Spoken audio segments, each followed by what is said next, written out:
daughters and sons. Welcome back to the Psych Welcome back. podcast. They've never been here before. Oh. Welcome to the Psych You Thought podcast for the first time. Woo! I'm a daughter, Nalani. I'm also a daughter, Isabella. And we're your hosts. That's it. Hey, we did it! That took 20 years. It okay. did take 20 years. That took 3 minutes. So, we're gonna get started with our first segment. We're kind of just jumping right into it, so... We're thought daughters, and you might be a thought daughter, too. Or thought son. True. So, daughter, what thought did you have this week that you'd like to talk about? This week, I was on TikTok, like I usually am, and I saw this girl come up on my For You page, and she was, like, making a TikTok, and she was like, I don't owe anyone anything.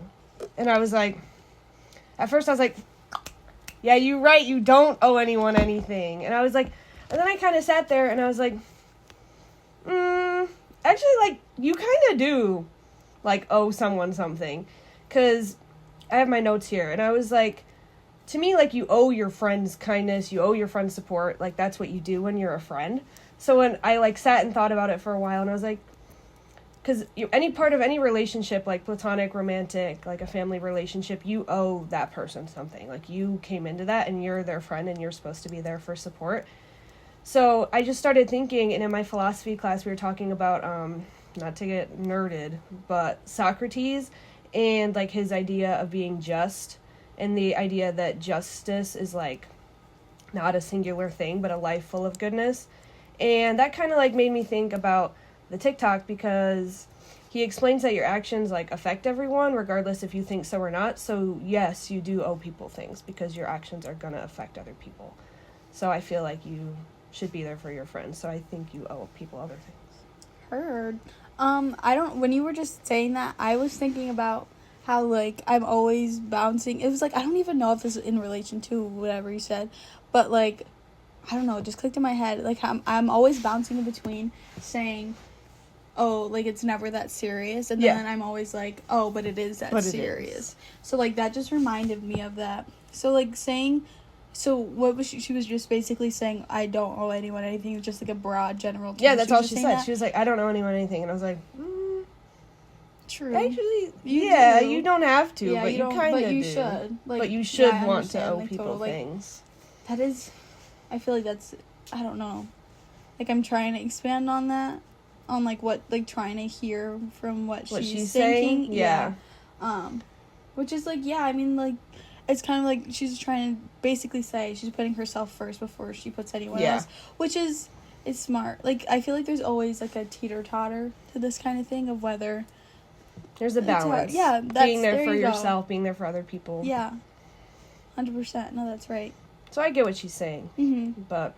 Then I thought about it, and I was like, well, not all the time. You do owe people stuff sometimes. Yeah. So, I don't know. That's all I was thinking about this week. That's what I thought the most about. I sat and just stared at a wall for a little bit. She was contemplating.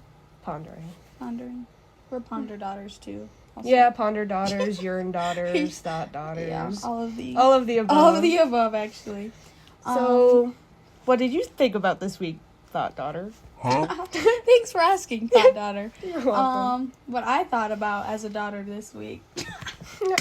Mine's actually kind of long. And okay, I'm ready. We talked about this before this whole thing, and I bolded it in here so I could, like, go off of it. But my thought this week was, I care for my friends so much, and I know exactly what they like, how they like it. And that we should get rid of all men because what's their purpose? Yeah, exactly. That last part, low-key, the men, I'm sorry, but you caught us stray there. It wasn't really needed in the thingy, but, like, I still stand on it, though. But, yeah. So we kind of still agree. Yeah. So for context, after a class, I had time to eat, so I went to Sci-Fi, and they had chocolate chip pancakes. We love chocolate chip pancakes. We will literally go across campus. We've gone to Landon Dining Hall to get chocolate chip pancakes because it was on there. And, like, this has happened on multiple occasions. So, anyway, Sci-Fi had chocolate chip pancakes. She's gonna want some. I want some. So I text her and like, hey, do you want me to grab you pancakes? And I know she's going to want eggs. And I know she's going to want tater tots. So I go get them for her. And then I know what she likes on her eggs. She wants cheese. In retrospect, now I forgot to go get your cheese. But she wants tahini and cheese on her eggs. I scoured the entire Sci-Fi thing looking for tahini, didn't find it, but I forgot about cheese anyway. And then I know she's gonna want ketchup for her tater tots, so I get the ketchup for her. And then this part low-key was like the cutest part was I went and I grabbed another plate to put on top of that plate so her food would stay warm. It was warm when I got there. It was not cold. And it's I put this down. It's a simple effort. Like what I did was like a simple thing to get her food, but just thinking about it, I was just like my thought process for it was like, let me go get her breakfast and let me get everything that she likes on it because she's my friend. Like it was just a gratifying thing. Like, oh, I know this bar. I know she likes this and this. Okay, let's. All right. No, let's turn that off. And I don't think I've ever had somebody, like, remember, because tahini is, like, so, like, particular. Mm-hmm. Like, nobody eats tahini on their eggs but me. Like, every time someone sees me do it, they're like, what are you doing?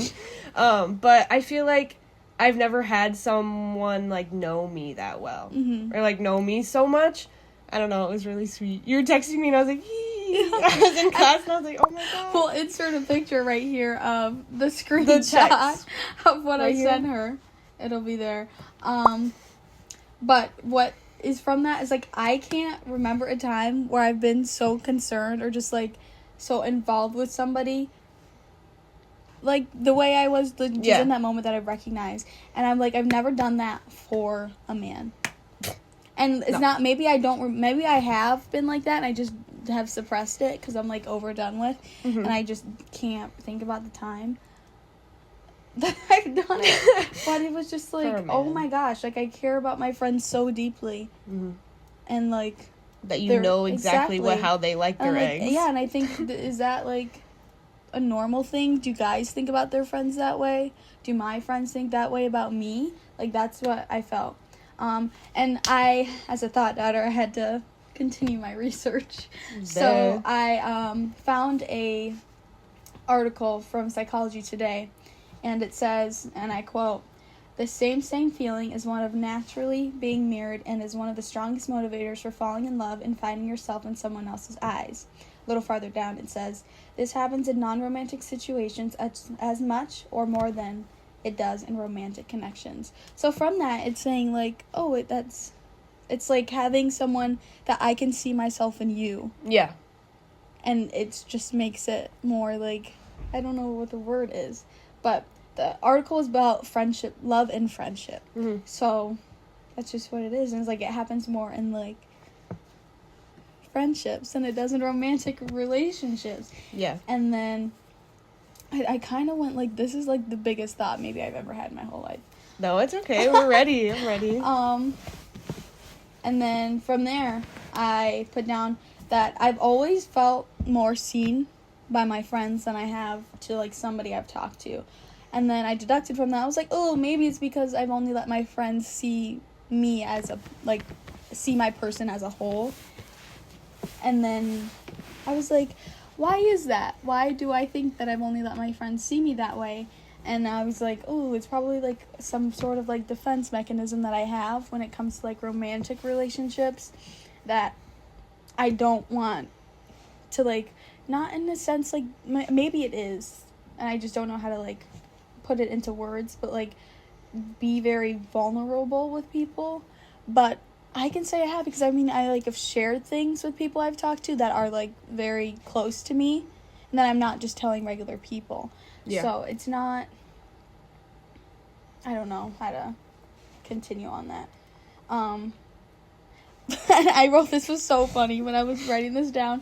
I was like, maybe that's something I need to go to therapy for and, like, figure out why am I in the way where, like, I can do this with my friends. So, like, when it comes to romantic relationships, I can't really let myself go in that way. And then I was writing that. I was like, therapy. This is a real hot take, actually. I don't Okay. think people need to go to therapy for certain things. Like, I think people go to therapy, like, for, like, you can sit down and think about this and write this in a journal, and you don't have to spend $100 on a therapy session. True. I don't know if it's, like, an egotistical thing where I'm like, girl, just sit down and think about it, like, it's not that serious kind of thing, but I don't know, but It might be a little bit. Yeah, like, I always go back and through the it's not that serious or it is that serious kind of thing, but I don't know. It might be just It might be a little bit, because I Uh-huh. feel like I've always been a strong believer in you can go to therapy for anything. You don't have to have an issue to go to therapy. Yeah. Like, you can just have someone to talk to. Right. But there is, like, the insurance, like, in our Mhm. climate or whatever, insurance and, like, payment is really hard, so. Yeah. Like, I get why people don't go to therapy for a lot of things, but I feel like you can. Yeah. I mean, yeah, if you have the resources to do so. Yeah, I if you mean, do, go then I ahead. think it's helpful. But yeah, that was just my thing. I'm like, you don't need to go to therapy because when you were 6, your mom told you couldn't get a sweater, and, like, you've been thinking about that for the rest of your life. Like, girl, just think about it. Just think. Be a thought Write it daughter. down. Like, be a thought daughter. Journal.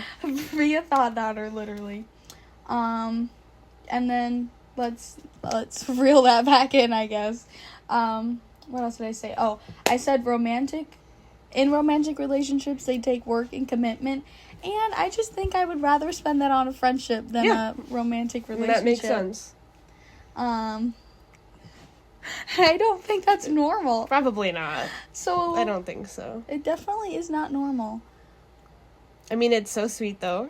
Like, how much you care like, about I your care about friends. my friends more than, like, Anybody a else. man. Like, oh my gosh. That's a man, though. True. But, like, I'm supposed to get married eventually. So, like, I have to. I think it just takes the right kind of Man. But, like, you see how annoyed I get. This past school year, I, like, was going to rekindle something with someone, and it was, like, good for, like, a week, and I was, like, happy and giddy. I'm like, yeah. And then I'm like, oh my gosh, stop texting me. Like, I don't care. And that leads us into my next thought, and this whole thing, like, just kept trailing down into, like, smaller things. Yeah. And then I was thinking about my attachment style. Mm-hmm. So there's this video, which will be linked down there, as well as the article I mentioned earlier.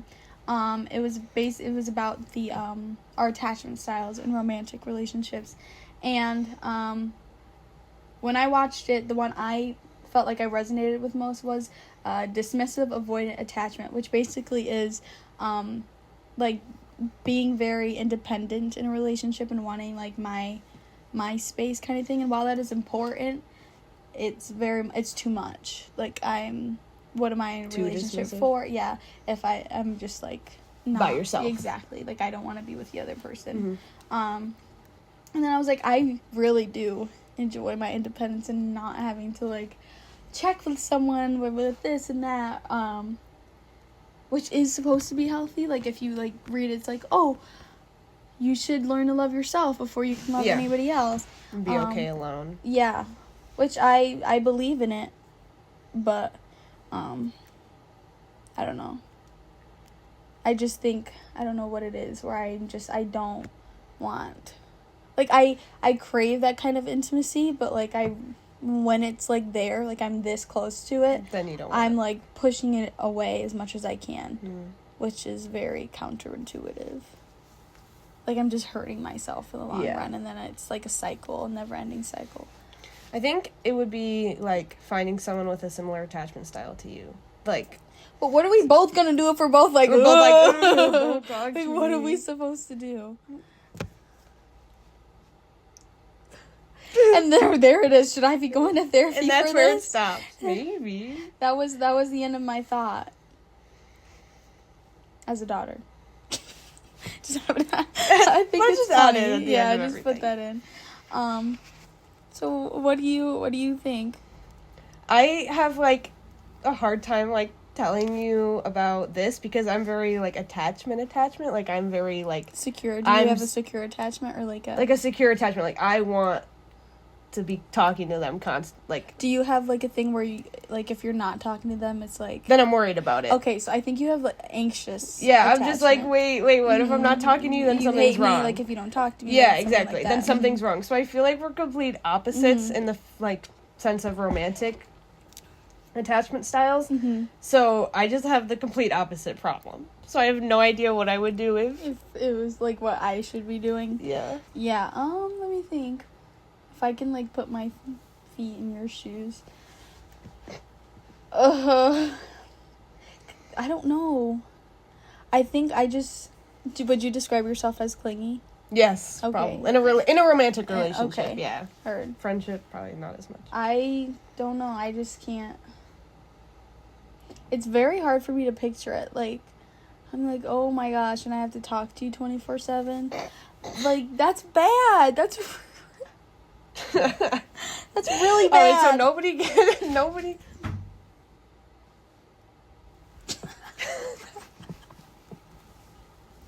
They're like, shut up. Like, I hate you.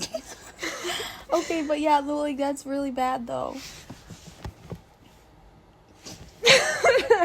Probably for, like, a long-term committed relationship, yeah. Exactly, but, like, I have to get into one first, and then it has to be shorter, and then it has to progress. I think you have to probably grow with the person, and they have to understand that.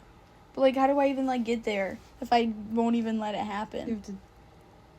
Like, I don't know what it is. Like, it's... Like, it's not even on purpose, either. Where I'm just, like... I don't want to... Bye. It's, like... You just have to. Like, it's in... I feel it in my soul that it's, like... I don't know. It, like, switches in my head where I'm just, like... You can't talk. I don't want to talk to them. Like, I can't do it. Is that fear of commitment? Probably. Maybe. I don't know. Commitment issues. I think that's what it is. Commitment issues. I think my use of therapy is like, okay, I understand my problem. Now I just need you to fix the problem. Like, I understand what it is. Yeah. Like, that's when I would go That's to the therapy. first step, though. Is, like, understanding what the issue is. Yeah. And then you can figure out how to work on it. Let me go to CAPS. Okay. Do you think they'd be able to... They'd be like, I can't diagnose you here because... I'm like, okay, so what's the point? They might help. Hey, you said something like 2 seconds ago that was like, oh, I want to talk about that, but now I can't remember what you said. It was like a phrase. What were we just talking about? CAPS. No, before that. Commitment issues? It was a phrase you said. We're gonna watch this back. I'm like, then we're gonna right be, there. we're gonna That's be like, what right there. That's what it was. Supposed to say. Then next time we talk about it. Yeah. I don't know what I just said. I think. Do you have any more thoughts or anything?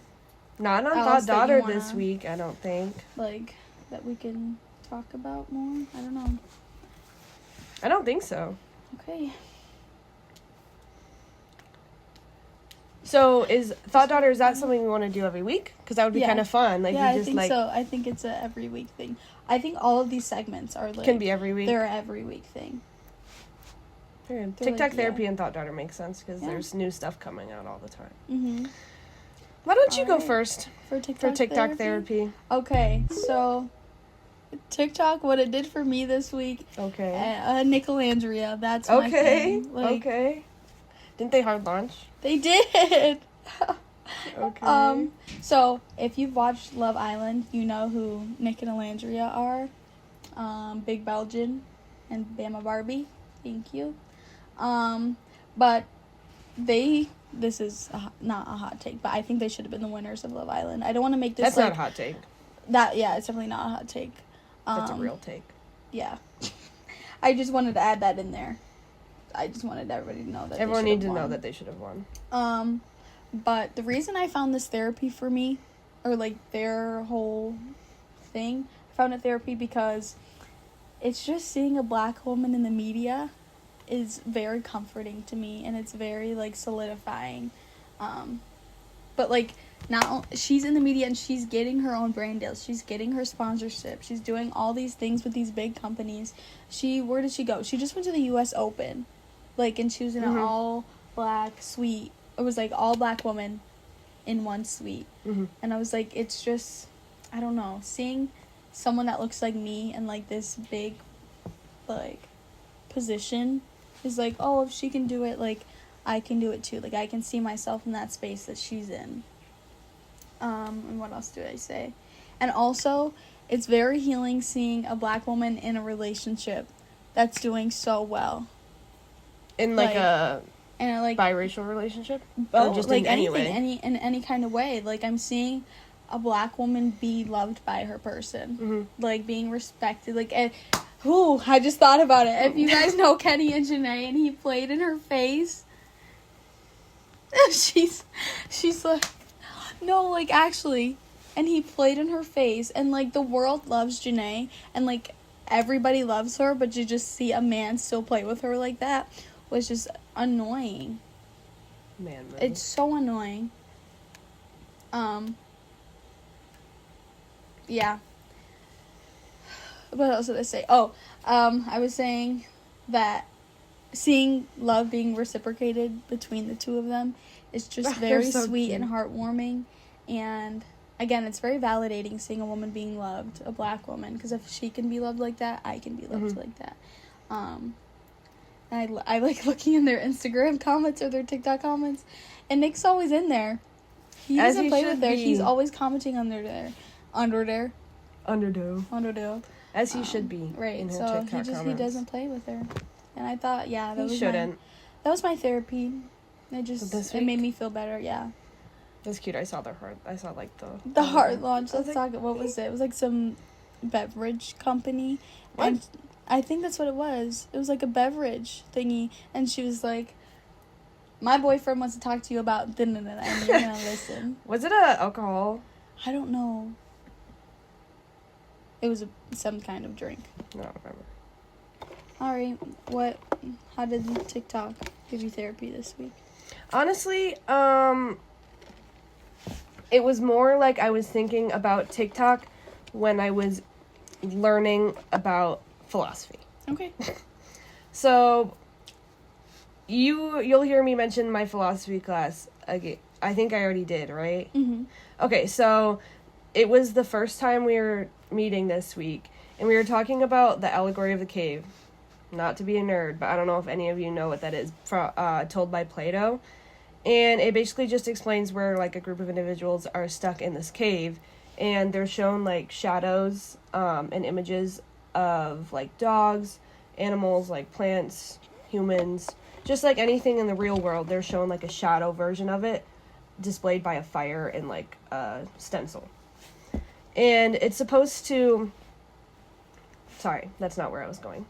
But, so they're shown that their whole life, and they've lived here this whole time, they don't know anything else. And eventually one of them, like, escapes and goes and sees the real versions of these images that they'd been seeing presented on a wall, but to them, those were the real versions of them. So when that person left and saw them, they came back to, like, be like, oh my gosh, like, this isn't what we thought, like, these are their actual real things out in the real world. And, like, instead of, like, being like, oh my gosh, we should leave, they all, like, turned on him. And, like, actually, I think the whole story is that they wanted to kill him and, like, be cannibalistic. Oh. So, but the whole allegory is just supposed to represent, like, resistance to change. So then I brought up in class, like, we started talking about, like, why don't we change in today's world? And somebody said, like, social media, and then I started thinking of TikTok because of the algorithm that TikTok, like, works with. Whatever you like, you're gonna see. Like, you're gonna see like, your For You page is really stuff you like. Mm-hmm. So you're going to constantly see the things you like. And that's any social media, though, like, has an algorithm. So you're going to be shown, like, what you're comfortable with, what you agree with. So I was just, like, I feel like I really resonated when we were talking about it. Because I feel like when I'm on TikTok, I'm just, like, doom scrolling. Mm-hmm. And it's all just things I like and agree with. But then I'm like, I really need to, like, see things or like things or look at things that I, like, don't agree with, or that I'm not used to or I'm not comfortable with, because I feel like TikTok can be like a safe space for a lot of people because they like everything on there. So I don't know, I was just like really thinking about TikTok in my philosophy class, and then I obviously brought it up in class, and everyone was like, yeah, like, I totally get it. I felt so validated. I was like, Yeah, don't mind me, guys. I'm just like. I was like, yeah, that smartest was like person my in thought. here. Like, I was did just that. thinking that. All by myself, I thought that as a daughter. Yeah, my head. I'm gonna bring that up like Every 3,000 times. Every time. You're gonna be sick of it. They're like, stop! They're gonna be over us in about 2 Truly. seconds. But anyway, that's just what I was thinking about TikTok this week. Nice. So, that was about it, though. I don't really have anything on it. I was just thought I would share. Thought I would share, yeah. I mean, has something to do with TikTok, which is basically the whole thing. So, should we explain? Those are the 2 segments that we both share on. Yes. Like that we both pull from every week. But then we each have 2 of our own. Don't get sick of us already. We got more. We do have more. So do you want to go first with yours? Okay. Okay. I think it would make more sense to probably start with maybe food for thought, because that's more personal. So like it's like or should I start with like more? Whatever you feel comfortable talking about. If you want to get the hard stuff out of the way. Yeah, maybe we do. Yeah, go ahead. Okay, so when we were thinking of segment ideas, I thought of like food for thought because I was super excited to talk about like my experience with like an eating disorder in a public space, because I just never did until like a year or 2 ago. I didn't tell a lot of people. So I thought I would use the podcast to talk about, I don't know, my experience with it, how I still go it, like how I still deal with it. And I thought the first week would be good just to kind of like say the whole thing. And I'm probably going to try to go off of this because there's a lot here. But I thought it'd be good to give it a little intro of like how it started, during, and ultimately like how I pulled myself out of it, basically. Not to get sappy, but like 2020, I feel like this was like a big like spike in a lot of mental health issues, that kind of thing, like with quarantine. But it was actually like 2020 before COVID that I was around like 13 or 14. I was about to turn 14. And I feel like that's kind of the age you're growing into a new kind of body. So I think I was just started to feel self-conscious about how I looked, and that other people looked different than I did, and maybe I was like a late bloomer, that kind of thing. So I just wanted to feel more confident. So it started off pretty like innocent, like I was just self-conscious. So I started doing actually like Chloe Ting workouts. Evil Chloe Ting, that I think she's the... And I don't mean to like push, I don't want to like put this to her name. She's the devil incarnate.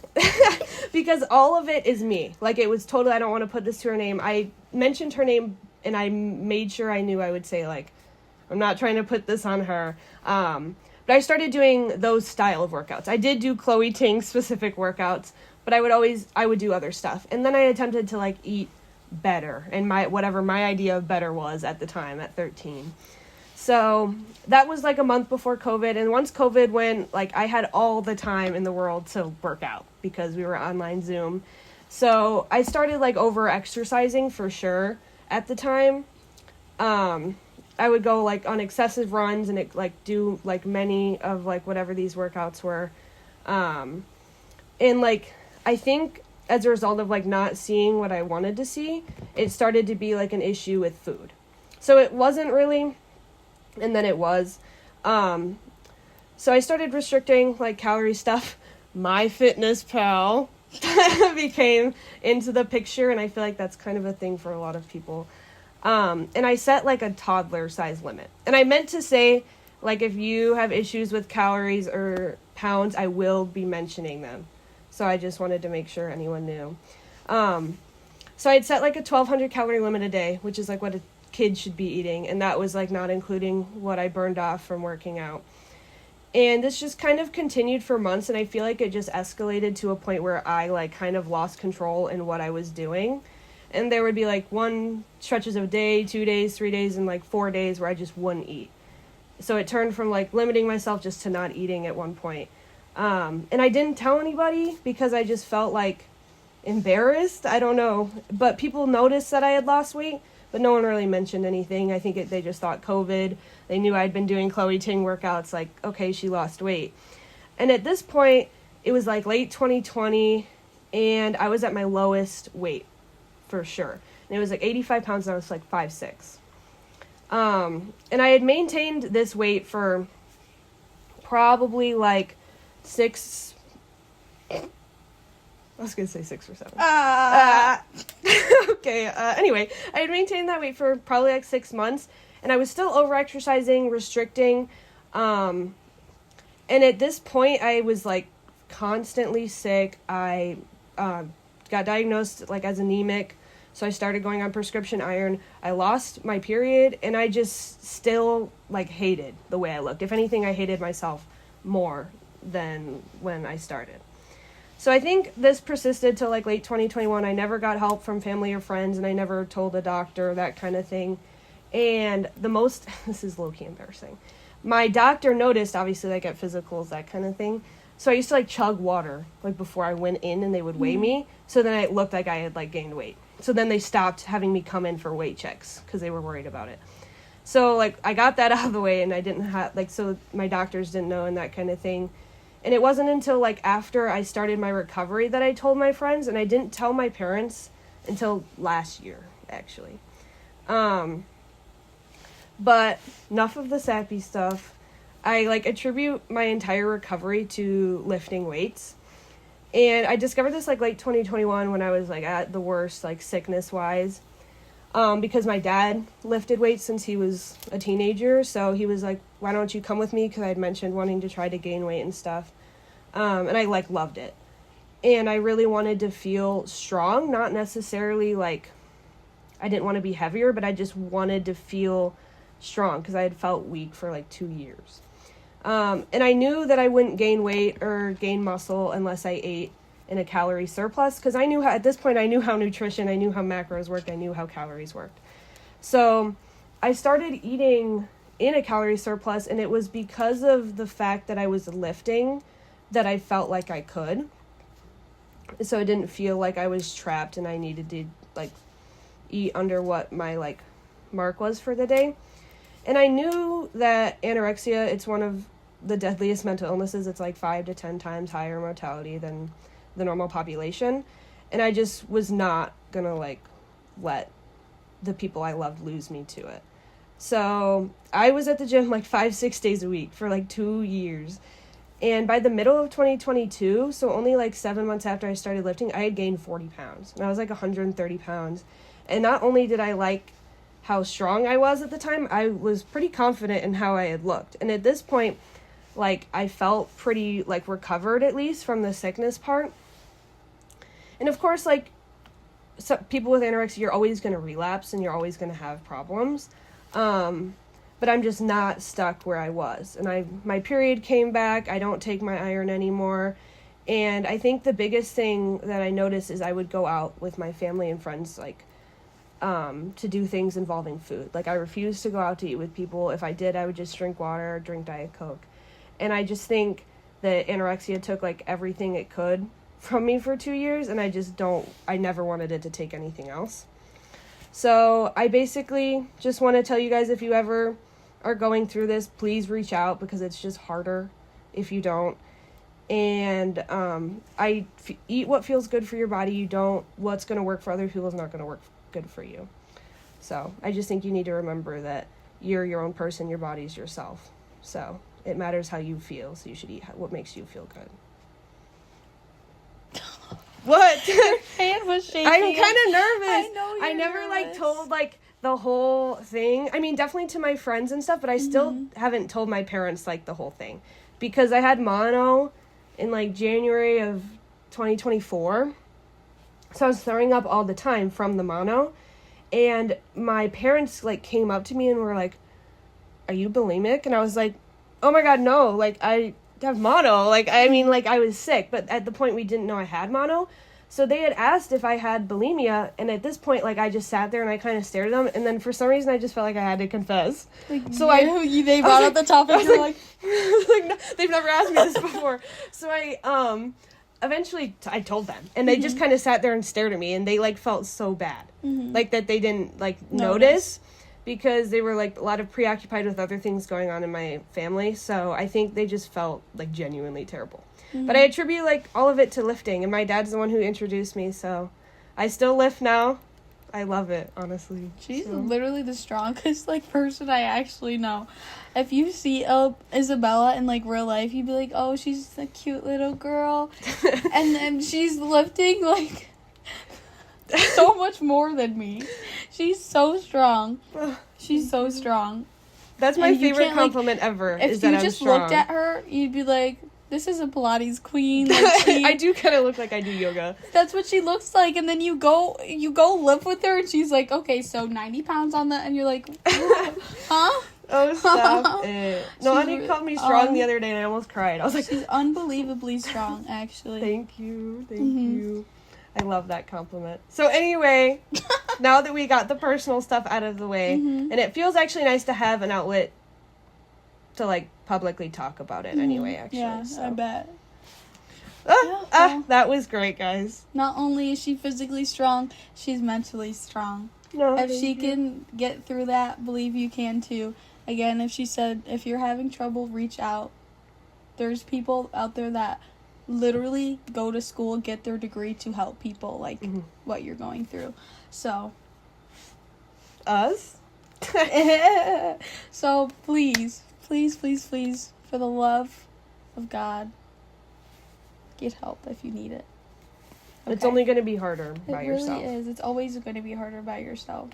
So what I said earlier, completely disregard it. If you want to go to therapy, go to therapy. Go to therapy. Literally go. Because, like, now that just had me thinking something so, like, just small, like how you said, like, it started out as, like, an innocent little thing. Yeah. And, like, you were just a teenager going through puberty. And, I don't like it. And, like, it just started as something so small, and it can turn into something a lot bigger. So big.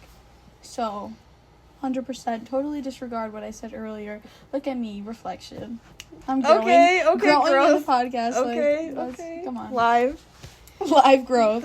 Recorded. This is on the internet forever, so you guys can never say that I don't haven't grown. Exactly. You can never say I've never grown. But yeah, I retract my earlier statement. Yours is, I feel like I didn't go very deep into mine. Maybe this is for next week's episode. Okay. But my minority report. Oh, breaking news! We have a minority report, and this breaking news is the experience of going to a frat as a black girl. Okay, so as you guys know, or maybe you don't know, we attend Michigan State University, which is a predominantly white institution. A lot of white people, guys. Yeah. A lot of white people. I remember when I first got here, I texted my mom, I was like, holy white people. I literally told her, I was like, there's so many white people. Yeah, let me just say white people one more time. Anyway, so yeah, I go to a PWI, and I knew what I signed up for when I decided to come to this school. And Michigan State is very much a party school. Their culture. Oh yeah. The students' culture. We go out. Not me, not included in us. The weekend here starts on a Thursday. It goes from Thursday, maybe Sunday if you're a little wild. But that is just what we do. And like I'm a girl. I wanna party. I wanna go out. Like I wanna go out. There. So I've noticed, like, as I've from last year coming into this year, sometimes black people aren't welcomed into every space, and every space includes like a frat, which is actually disgusting that's like the mindset that some of the people have here. I mean, like, it's 2025. Come on, like why are we not letting certain people exactly into certain spaces?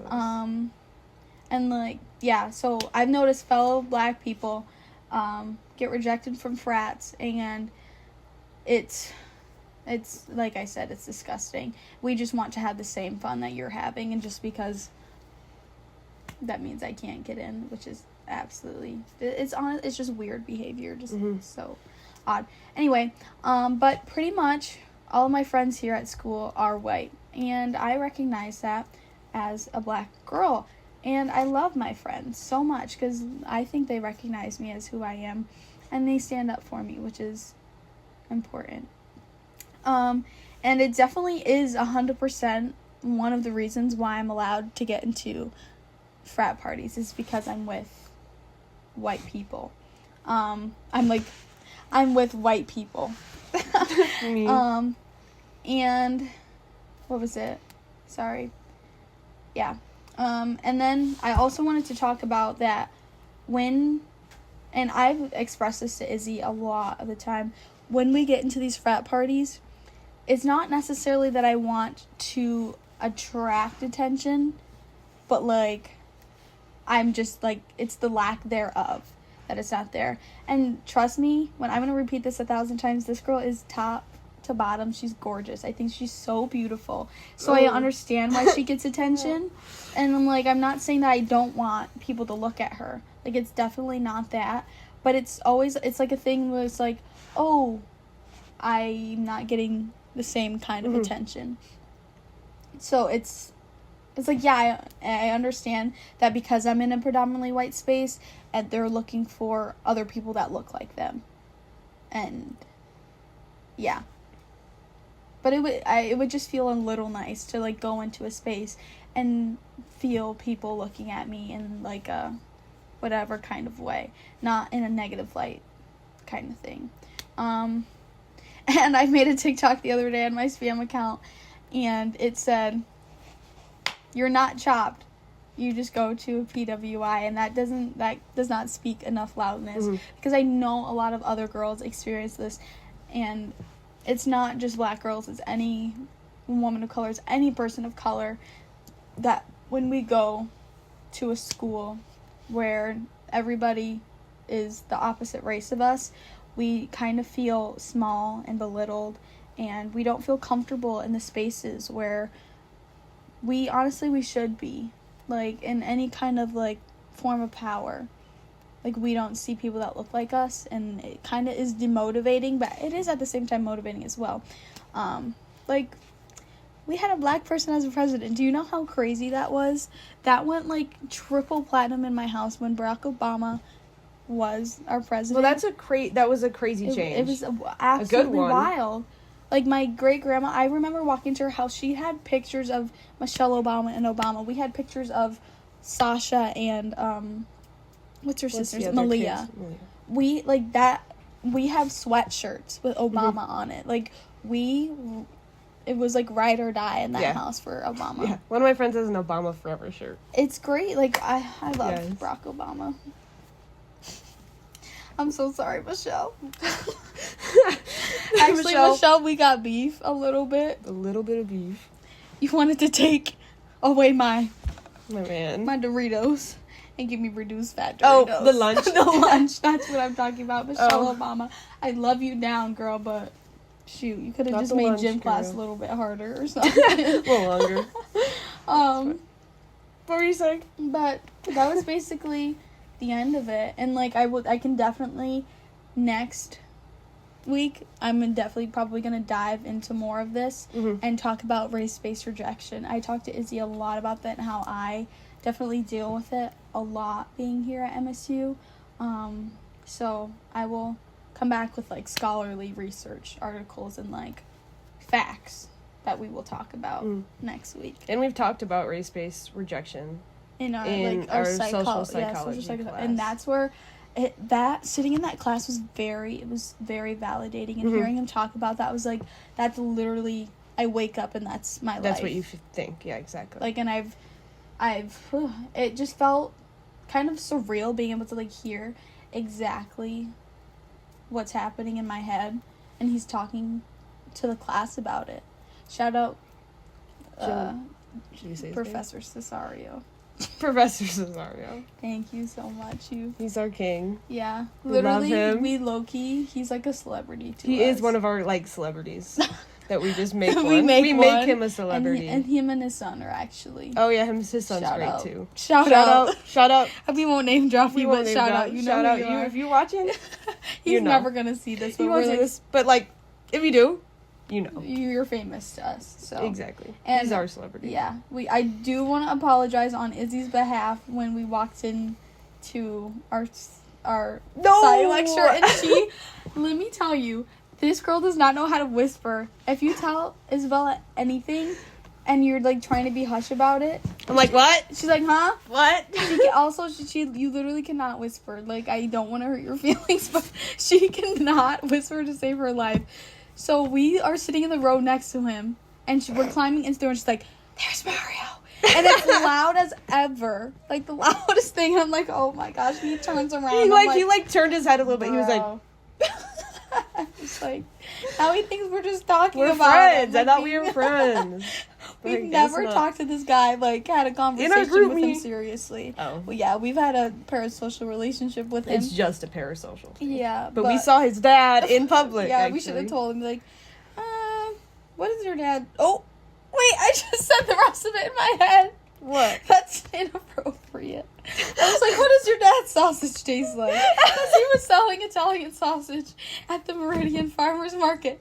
So it's not like that. He actually just has an Italian sausage stand at our local farmers market. Yeah, and I was like actually like trying to ask a question. I was like, so what is your dad? Like, if I was an actual like talking point. Imagine that's what you said that to him. He'd be like, and really, he's like, girl, don't talk to me. All right, again. don't say that. I'm like, okay, my bad. And I genuinely didn't process That's to me not when what I we was meant. about to say it. That's and not I was what like, we ooh. That's funny. So that's enough about Professor yeah. Scenario. Yep. Moving on. To the weather. Yeah. That's it for a Minority Report. All right, what do you have? We both have like one more little segment left, and I was thinking I would talk about like what I call like trigger talk. And it is in relation to eating disorders. And then I thought this week I would just say, like general stuff about it. And then, like, following weeks, if I had seen something or if I saw something new, like, regarding it, I would say that. But I did just want to start. So I do have a little article. It's from the National, like, Institute of Health, the government. And I was reading... The government. The government said this, bro. So I was curious about how TikTok has played as a rise of eating disorders, since I know eating disorders have been on the rise since 2016, 2017. And I had found a case of a 14-year-old girl in 2020, and she was hospitalized following NSSI, non-suicidal self-injury, as a result of her anorexia. And when she had got to the hospital, she was treated and stuff, and they were talking to her. She had claimed that she was inspired by eating disorder content on TikTok. And she personally made herself bad enough to be hospitalized because she wanted to be like the people who were pushing that kind of content on TikTok. So I read that and I was like, that's crazy. Mm-hmm. Why are we letting that even be on TikTok, for one? Because you're almost killing teenagers. When did she get into the hospital? When was this? 2020. Oh, okay. And she was in the hospital in serious condition, and when she was stabilized, they were talking to her, and she said she was inspired by TikTok, mm-hmm. To make herself bad enough to be in the hospital. And I was like, okay, so that's insane. Mm-hmm. And obviously anorexia is more prevalent among the female population. So I think I was just really wanted to touch on how I think TikTok pushes this kind of content out to people. And I wanted to talk about thinspo because I obviously fed into this probably in 2020, 2021. And I had never heard this term before TikTok, so I don't know if it was coined on TikTok or if it was just made popular on TikTok. And people would post, obviously, what the name says, thin inspiration, which is already triggering, the name. What do you mean thin inspiration? Mm-hmm. So they would promote how you should look based on their body size and what you should eat, that kind of stuff. And what's her name? Liv Schmidt. And I am gonna talk about her specifically because she is one of the most harmful people on TikTok I had ever seen. And she'll post what you should eat to be skinny. And I think it's the term she uses, skinny. She's what you should eat to be skinny, or what you should eat to be thin. Or she would post if you're it's not that hard to be thin, that kind of stuff. She would be promoting the fact that you should be thin or you should look like her, actually, is what she was promoting. So I think that just the whole thinspo, it's just not I think promoting healthy eating is totally okay, but promoting that you should look thin and eat this is just it's not going to work for everybody. That's not how it works. You should eat what works for you. And then I really wanted to point out the what I eat in a days that started like in 2020 post-COVID, and everyone just started to post like what they were eating in a day. And I'm not saying that these were all harmful or anything. I think actually there was like plenty I was watching that helped me when I was recovering through an eating disorder. And her name was Brittany, and I cannot remember her last name, but she would post and she'd say when she would be eating like a bagel with like half cream cheese, half butter. Don't know why I remember that. But she would always post like her what I eat in a days that were balanced and that were thoughtful. But when I was like consuming this kind of content on TikTok, I was like constantly mostly getting like restrictive and like triggering ones. And I think that like while I was watching these people eat like the amount like a kid should be eating, and they were like 15 or 16 years old, I was like, well, maybe I should be eating that little, or I need to be eating less than that if this person's eating that.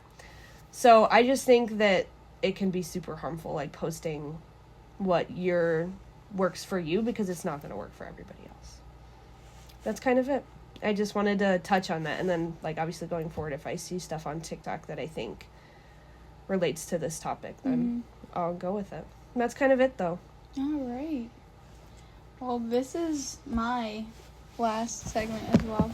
I bought a ticket to Flop Tropica this week, and it took me to TikTok actually, and it took me to my TikTok profile views, and it's not horrible, it's not that bad truly, but it always invokes something in me, and it's like a mix of like pure sadness and anger, or is maybe just misplaced anger. Yeah. But and it's low-key, it's a little terrifying to be talking about this on here, because it's mainly the audience is like people from our hometowns, so it's gonna be deductive, like not deductive, but like we're gonna be able to connect. You're gonna connect the pieces. You're gonna be able to kind of fill in some empty spaces here. But why do I'm like nervous? Okay. I'm like, I'm sweating in my armpits. In my armpits, I just had to clarify. Just in case they didn't know. Yeah. And it's kind of dramatic, but is it? A little bit. But like, I've only been here 18 years, so everything's dramatic. Everything right can now. be dramatic. Exactly. But I always refer to this person. Oh, I can't believe I'm doing this on here. It'll be okay. It's fine. I call this person the loss of my life. Like, so far, like, I understand it's been 18 years, but so far, this is the one.